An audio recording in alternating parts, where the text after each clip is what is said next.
Indrajit study point में आप सभी का स्वागत है। हम पढ़ रहे हैं एनसीईआरटी क्लास 11 अध्याय 8 इंडो इस्लामिक वास्तुकला के कुछ कलात्मक पहलू भाग 4, जिसमें हम गोल गुंबद के बारे में पढ़ेंगे और उसके नीचे एक और महल के बारे में है, उसके बारे में, क्योंकि पूरा डिजाइन बताना जरूरी था ना, इसलिए मैं अगले भाग को ही सजेस्ट किया। ये देखो, आज के समय में इसको पार्क के रूप में इस्तेमाल किया जाता है, जहां पर फीस लगता है, अंदर जाने के लिए पैसा लगता है। चलिए इनके बनावट के बारे में कुछ बात कर लेते हैं। गोल गुंबद का ढोल, गुंबद का ये ढोल जैसा, ये देखो किस तरह नाक जैसा इसको बनाया गया है। तो गोल गुंबद कर्नाटक के बीजापुर जिले में स्थित है। कहां पर? कर्नाटक के बीजापुर इलाके में इसको बनवाया गया है। और यह गुंबद बीजापुर के आदिल शाही राजवंश, किसके? आदिल शाही राजवंश 1489 से 1686 के 7वें सुल्तान मोहम्मद आदिल शाह के द्वारा बनवाया गया था। उनके अंतराल में इसको बनवाया गया, जो 1626 से 56 का मकबरा है। किसका? 1626 से 56 का मकबरा है, शायद इसी में इसको बनवाया गया है। और इसे स्वयं सुल्तान ने अपने जीवन काल में ही बनवा कर शुरू किया था, मतलब जीवन काल में इसको बनवाना चालू कर दिया था और शायद उनको मरने तक खत्म भी हो गया होगा। और इसका काम पूरा न होने के बावजूद यह एक शानदार इमारत है। और मकबरे में कई छोटी बड़ी इमारतें हैं। मकबरे के अंदर जाओगे तो छोटी बड़ी अनेकों प्रकार के आपको उसमें कक्ष देखने को मिलेंगे। जैसे भीतर आने के लिए विशाल दरवाजा, भीतर आने के लिए एक बड़ा सा दरवाजा है। और नकार खाना एक मस्जिद है और एक सराय है जहां पर लोग रह सकते हैं, जो दीवारों से घिरे एक बड़े बाग के भीतर स्थित है। एक बहुत बड़ा बाग के अंदर इसको, मतलब गार्डन के अंदर इसको बनाया गया है। थोड़ा सा इसको जूम करता हूं। गुंबद एक विशाल वर्गाकार भवन है। गुंबद को देखोगे तो बहुत बड़का सा गुंबद वाला विशाल वर्गाकार दिखेगा, बहुत बड़ा दिखेगा, जिस पर एक गोलाकार ढोल है, मतलब ढोल जैसा है, ढोल ही नहीं है। और ढोल पर एक शानदार गुंबद टिका हुआ वैसा दिखाई देता है, जिसके कारण उसे यह नाम दिया गया है। क्या नाम दिया गया है? गुंबद का ढोल। नाम याद रहेगा, गुंबद का ढोल। यह गहरे सलेटी रंग के बेल्साइट पत्थर से बनाया गया है। किससे? गहरे सलेटी रंग। स्लेट का कलर तो हम लोग जानते हैं, लेकिन काला होता है, लेकिन ये स्लेटी कलर से ही बनाया गया, जो बेल्साइट पत्थर का है।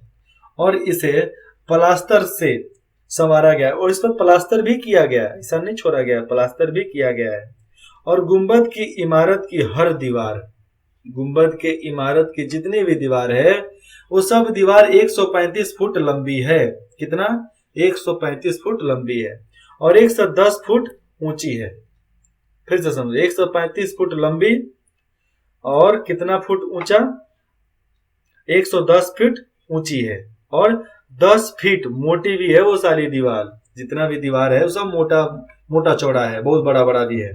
ढोल और गुंबद दोनों को मिलाकर इस इमारत की ऊंचाई 200 फीट से भी ऊंची चली जाती है। दोनों की ऊंचाई मिला दे 200 फीट पार कर जाएगी, करीबन 20 मंजिला बिल्डिंग पार कर जाएगी ये। आगे आते हैं।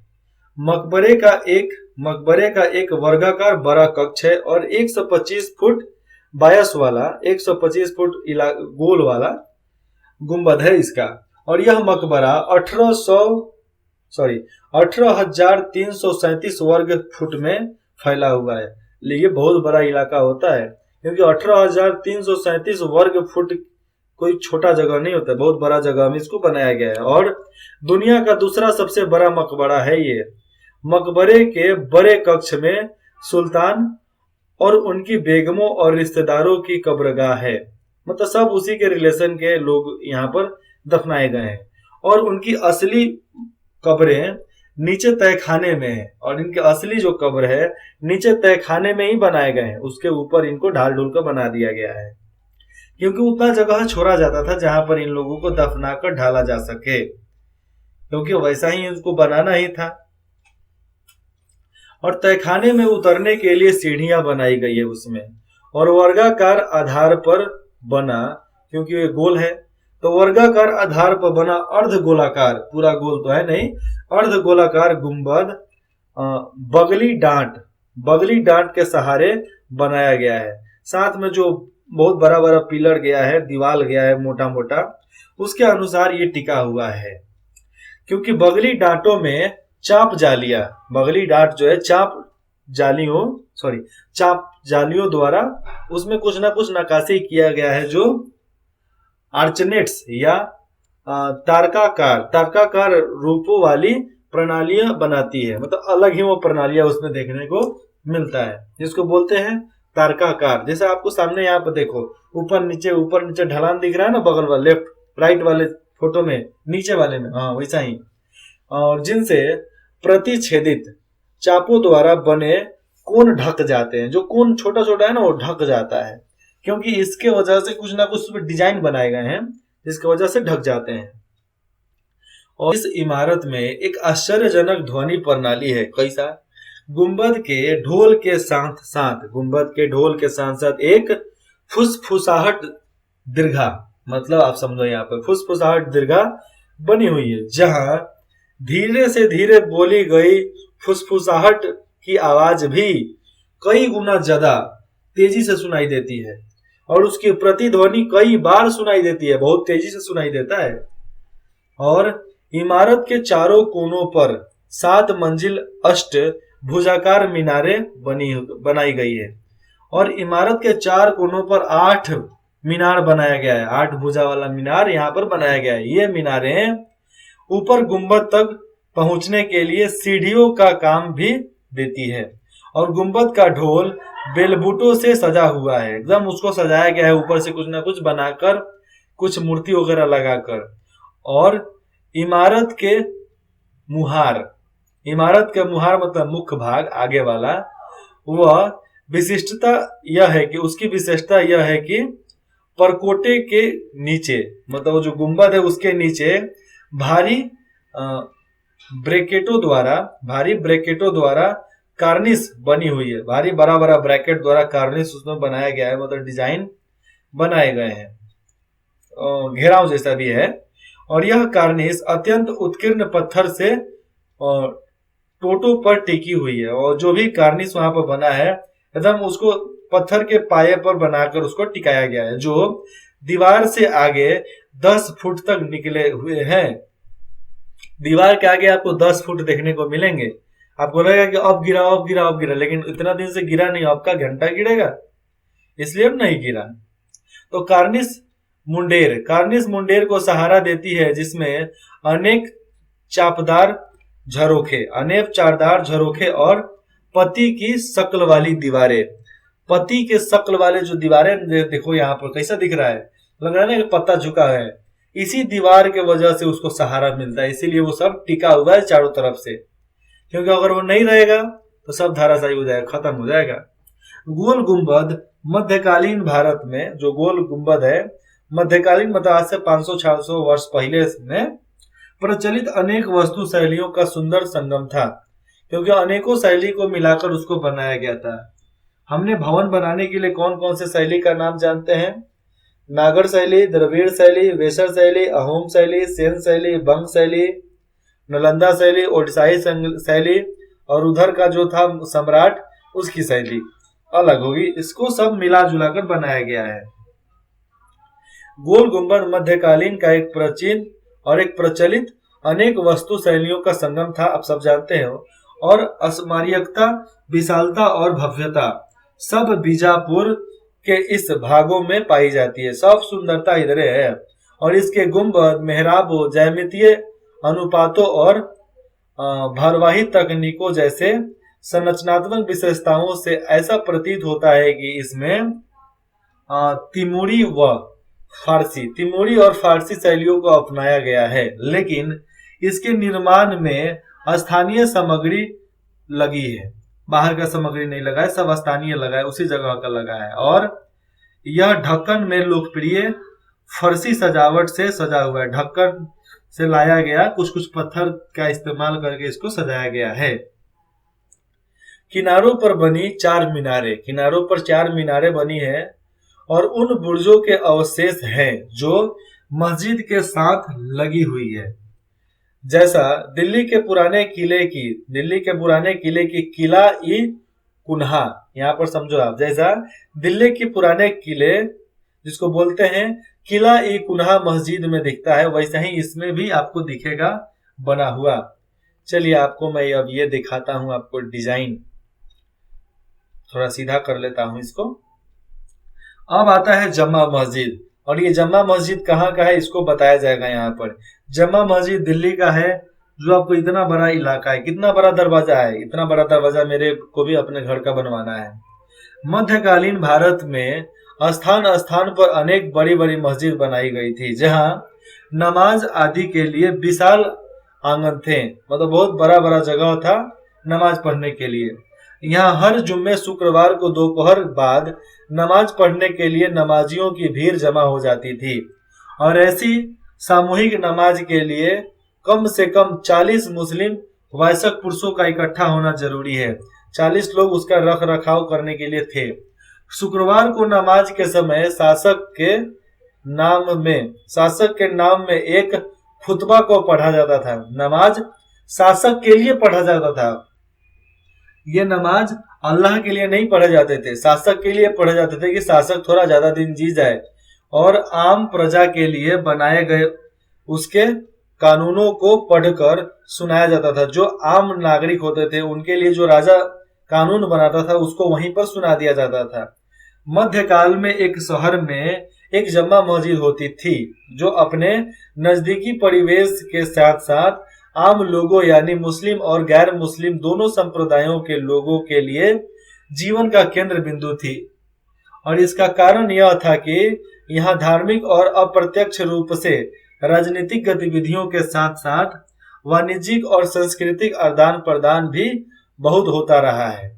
बहुत अलग अलग प्रकार के धर्म के लोग भी मिलते आए हैं।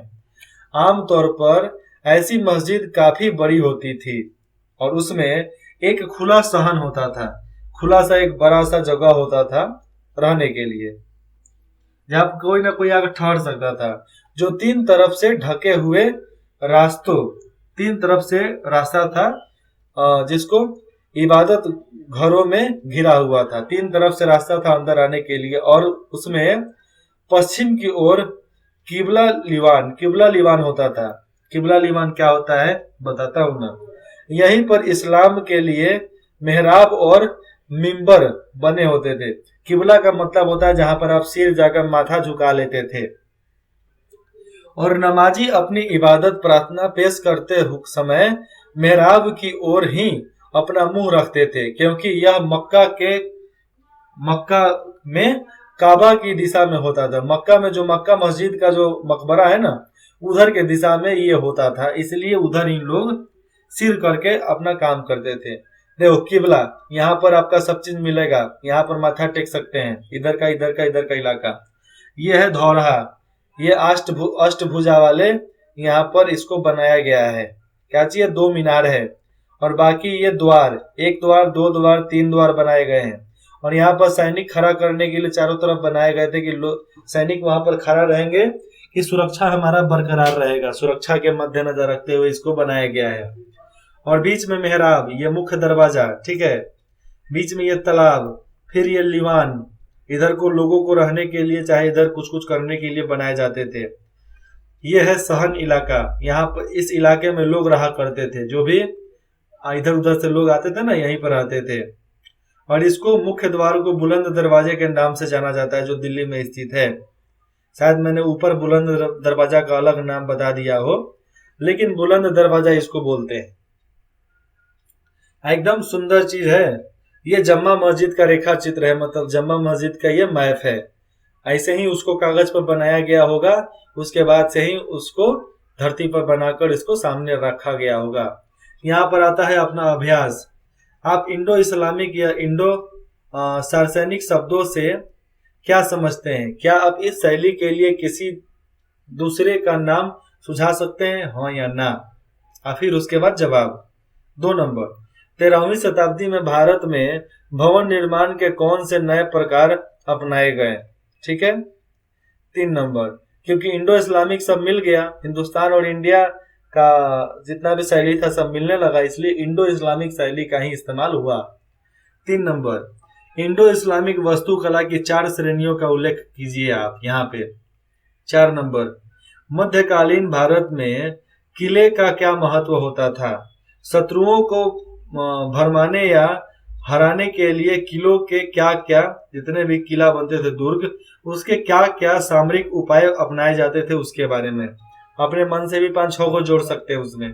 5 नंबर, इंडो इस्लामिक वास्तुकला का अबद्ध सॉरी अद्भव उद्भव और विकास कैसा हुआ? 6 नंबर, मांडू इस तथ्य को कैसे उजागर करता है कि मानव अपने आप को पर्यावरण के अनुकूल ढाल लेते हैं? मांडू, मांडू कौन सा?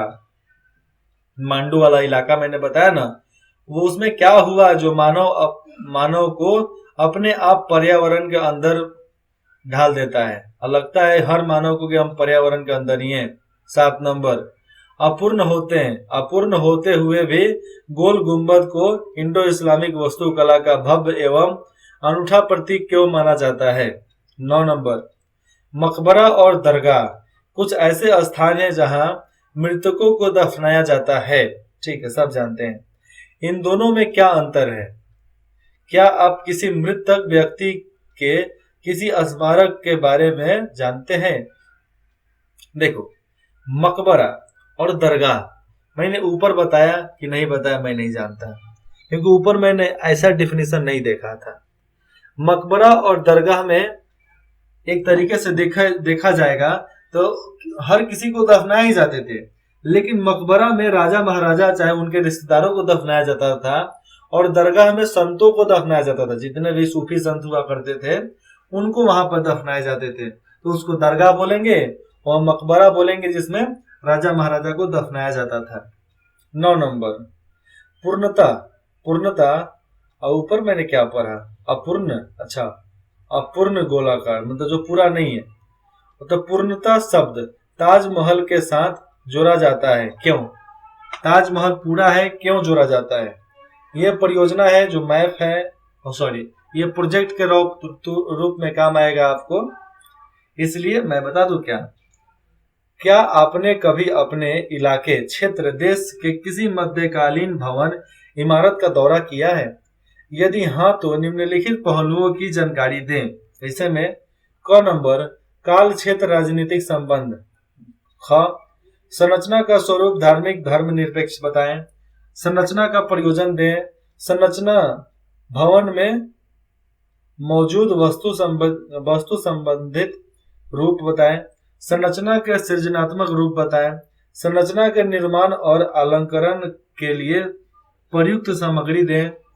क्या यह संरक्षित है? यदि नहीं तो क्या इसे संरक्षण दिया जाना चाहिए राज्य और केंद्र सरकार के द्वारा, हाँ या ना? ज नंबर, संरचना की वर्तमान स्थिति क्या है, इसके बारे में बताना है। तो ये दिस इज योर प्रोजेक्ट। क्या है आपका ये जो प्रोजेक्ट? ये शब्दावली है जिसको आप पढ़ सकते हैं। अंड, अर्बरस्क, अरबी शैली, अर्धमंडप मतलब गर्भगृह के सामने स्थित अर्धमंडप। अर्धमंडप का यही होता है। तो गर्भगृह का सामने जो गर्भगृह के सामने स्थित है उसी को अर्धमंडप बोलते हैं। तो यहाँ पर आपको अनेकों प्रकार के इसमें आपको शब्दार्थ मिलेंगे, जिसको आप जरूर यहाँ पर पढ़ना, क्योंकि आपके लिए ये सही रहेगा।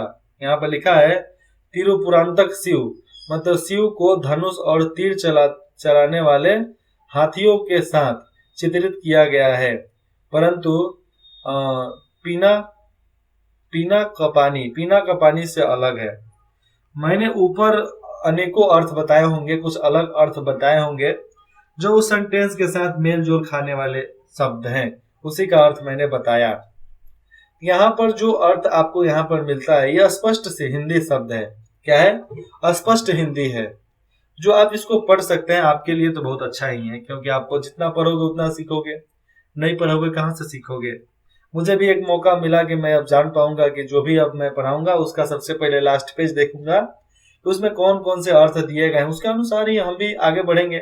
क्योंकि कभी कभी मैं भी हकला जाता हूँ, इसके लिए मुझे गूगल का सहारा लेना पड़ता है क्योंकि कुछ शब्द का मतलब हमें भी कभी कभी पता नहीं होता है। तो चलिए हम अगले भाग में अब जानेंगे। अगले भाग में क्या जानेंगे, कुछ नहीं, खत्म हो गया ये। अब अगला बुक पढ़ेंगे, कोई ना कोई बुक आप इसमें से सेलेक्ट करो, पढ़ना चालू करो। 11, 12, 8, 9, 10 कोई भी बुक उठाओ, पढ़ना चालू कर दो। मैं नहीं बोलता कि आप सिलेबस के लिए पढ़ो, ऐसे ही पढ़ना चालू कर दो, फालतू का पढ़ो, क्योंकि पढ़ाई कभी साथ नहीं छोड़ती है, पढ़ाई हमेशा साथ रहती है। आगे देखते हैं। हाँ, हमारा अगला बुक है, आप 11 में कोई भी बुक पढ़िए, संगीत से लेकर जो भी पढ़ना है, मतलब आर्ट्स कॉमर्स साइंस में आप जो भी किताब पढ़ना चाहते हैं उठाकर पढ़ सकते हैं। जो भी सलाह देना चाहते हैं कमेंट सेक्शन में दे सकते हैं। इंद्रजीत स्टडी पॉइंट में जुड़ने के लिए आप सभी का बहुत बहुत धन्यवाद।